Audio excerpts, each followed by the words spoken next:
I start this, my generation was the one that had cell phones in school.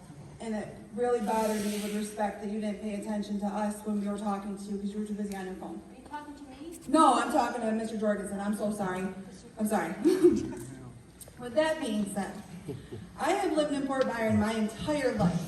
My ancestors have lived in this town since settlers began arriving here in 1797. I love this town. This is my home, and most importantly, my safe place. I understand that you feel like your hands are tied in regards to all these mandates, but in the walls of this school, I learned it was our right to have freedom. We are Americans. We want the freedom to choose if our child should wear a mask. Me personally, I would rather risk our chances of a virus that has 2% mortality rate than risk my child being harmed by the lack of oxygen to her brain and by breathing in her own toxins all day. Amen.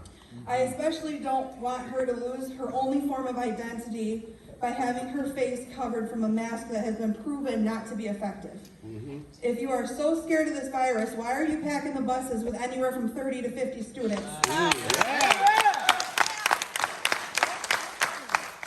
Why are the children allowed to play on the playground without their mask on if this is so deadly? And they can't sit at their desks without a mask on. This mask mandate is a joke, and your administration is treating it like it's a joke. Teachers are forcing our children to wear a mask. Meanwhile, you're posting pictures of the staff on Facebook who are not following those same rules. Have it, by the way. Quickly get back, you know. I have also been informed that you are not allowing our children their 15-minute breaks that we were told they were going to have. Let them breathe! Let them breathe. Before school started, I called and spoke to the elementary office to ask some questions and voice some of my fears. My biggest fear as a parent was that the school would vaccinate my child without my consent. And you know what she told me? She told me I wasn't the only parent with that fear, and that is sad. And that makes me sick to my stomach and breaks my heart. That we have to be scared to send our children here. Not to mention they cut the lunch sessions down.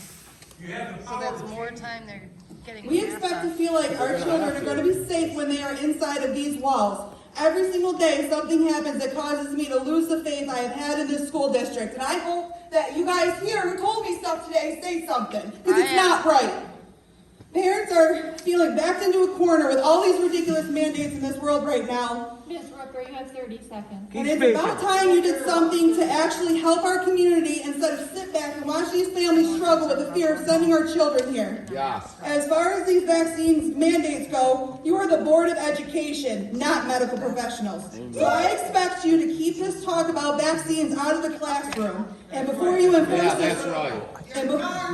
and before you enforce this treasonous mandate, I want you to take into consideration how many students are going to be pulled out of this school. Less students means less funding. So if you're so concerned about all this funding that is apparently more important than the safety and freedom of our children, I recommend you reconsider and stand up and fight with us during these hard times.